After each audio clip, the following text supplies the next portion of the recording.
Jadi kadang orang kan suka menghubung-hubungkan ya. Kalau dia jurusan filsafat maka otomatis jadi filosof. Enggak juga. Semakin paham orang dengan filsafat, semakin paham bagaimana seluk-beluk filsafat, semakin paham bagaimana kelemahan-kelemahan filsafat. Kita tentang Abuya dikit ya Kang Hafiz ya.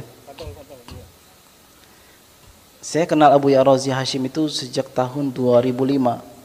2005 kenal dengan beliau, saat itu beliau lebih dahulu kuliah. Dan di samping kuliah di UIN, beliau masuk Darussunnah ilmu hadis, jurusan ilmu hadis. Ketika saya masuk Darussunnah, beliau sudah dahulu selesai di Darussunnah dan diangkat oleh Allah yarham Syekhuna Ali Mustafa Yaqub untuk menjadi musyrif pembina asrama dan sekaligus mudarris guru di Darussunnah. Nah, karena kita kenal, saling kenal dengan Abuya Ar-Razi, maka saya sering tuh masuk ke kamar beliau. Mungkin teman-teman yang lain juga ada heran, mungkin ini salah satu sahabat saya nih, Al-Ustadz Ali Wafa Al-Maduri. Ini Hasbi kok sering banget masuk kamar musyrif gitu. Nah, saya masuk ke kamar beliau itu karena sering terkesima dengan melihat kitab-kitab beliau yang berjajar di rak kamar musyrif itu.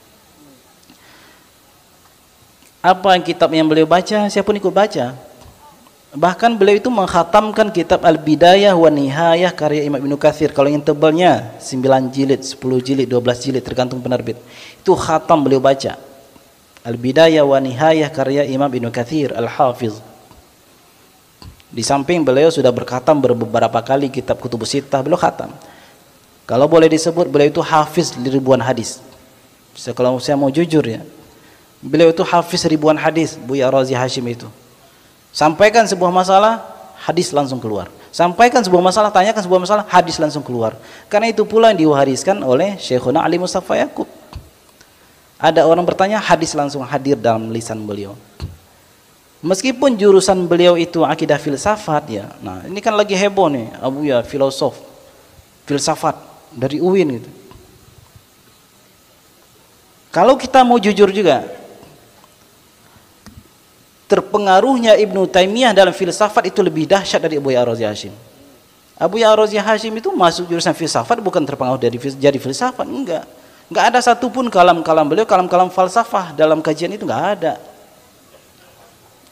Ini kan salafi-salafi kan suka banget ngomong seperti itu.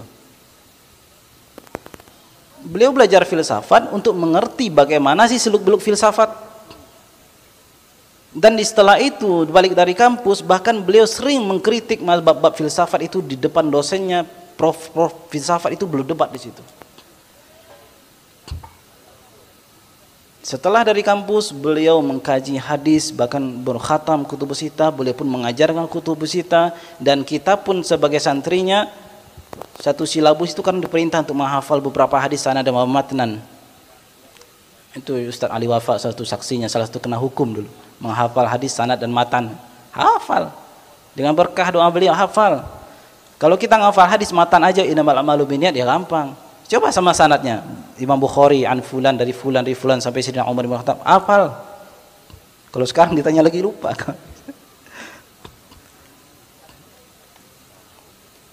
Ibnu Taimiyah itu Syekhul Islam yang disampaikan teman-teman salafi itu jauh lebih ahli filsafat, jauh lebih berfilsafat dari Abuya Ar-Razi. Boleh dites. Filsafat madiyah, filsafat materialisme itu ada pada Ibnu Taimiyah. Bahkan filsafat yang bukan filsafat atau yang disebut dengan sofisme itu dianut juga oleh Ibnu Taimiyah. Kita punya sahabat-sahabat juga yang ahli filsafat, alumni Al-Azhar. Mereka juga menjadi saksi dari karya-karya Ibnu Taimiyah itu bahwa ternyata Ibnu Taimiyah itu juga sangat filosof. Bahkan ada tokoh ulama dari Libanon ketika disebutkan Ibnu Taimiyah al-Failasuf. Karena belum sadar Ibnu Taimiyah itu ahli filsafat dan mendarah daging filsafat dalam dirinya. Jadi kadang orang kan suka menghubung-hubungkan ya. Kalau dia jurusan filsafat maka otomatis jadi filosof. Enggak juga.